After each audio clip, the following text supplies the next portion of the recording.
हरियाणा का जो पूरा चुनाव है उसमें लोगों ने सीसीटीवी कैमरा की फुटेज मांगी। चुनाव के बाद उन्होंने 17C फॉर्म मांगा, इलेक्शन कमीशन ने देने से मना कर दिया। तो लोग पहुंचे पंजाब और Haryana high court. High court ने आदेश दिया कि आप तुरंत ये सारी सूचना जो रूल 93(2) है कंडक्ट ऑफ इलेक्शन रूल्स का, उसके तहत दे दीजिए। इलेक्शन कमीशन ने ये सब सूचना देने की बजाय 10 दिन के अंदर अंदर रूल बदल दिया कि अब आप ये सूचनाएं मांग ही नहीं सकते, सीसीटीवी कैमरा मांग ही नहीं सकते, फुटेज। अब ये कहां तक जायज है प्रशांत? ये तो लोगों के जानने के अधिकार का हनन हो रहा है। आप तो इतने केसेस में आप सूचना के अधिकार की लड़ाई को आगे लेकर गए हैं, सुप्रीम कोर्ट ने इतने बढ़िया जजमेंट्स दिए हैं। यहां पर हम देख रहे हैं कि विद इम्प्यूनिटी सब चीजों को मना किया जा रहा है। What is so secret about these election documents?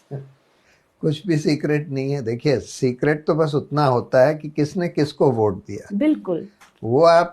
वो तो सीसीटीवी कैमरे में भी नहीं कैप्चर होता है। सीसीटीवी कैमरा तो बस ये दिखाता है कि जो बूथ के अंदर लोग आ रहे हैं वो कौन है।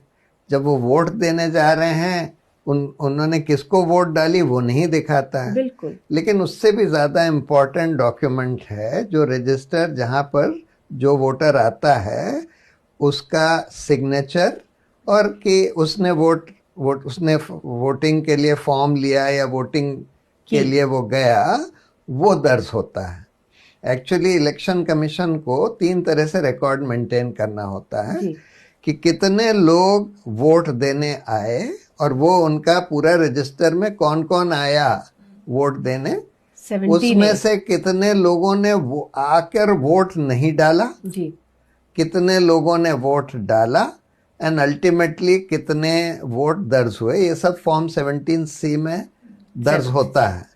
अब ये जो रजिस्टर है उससे एकदम क्लियर हो जाएगा कि भाई अगर एक जने का नाम 20 जगह था या एक ही फोटो 20 जगह थी तो उन 20 में से कितने लोगों ने वोट डाला, और अगर उसने नहीं डाला तो किसने डाला, और अगर उसकी फोटो किसी दूसरे जने ने डाल दिया तो कैसे उसको डालने दिया गया उस फोटो के साथ। लेकिन ये रिकॉर्ड इलेक्शन कमीशन के पास है लेकिन वो देना नहीं चाहता और कह रहा है कि इस रिकॉर्ड के बगैर, सीसीटीवी के बगैर आप प्रूफ करिए कि इसने 2 जगह डाला। मतलब ये तो बिल्कुल थिएटर ऑफ द एब्सर्ड है जिस तरह से इलेक्शन कमीशन बिहेव कर रहा है। और ये कहना कि भाई वोटर्स लिस्ट अगर मशीन रीडेबल दे देंगे तो उससे प्राइवेसी को हनन हो जाएगा।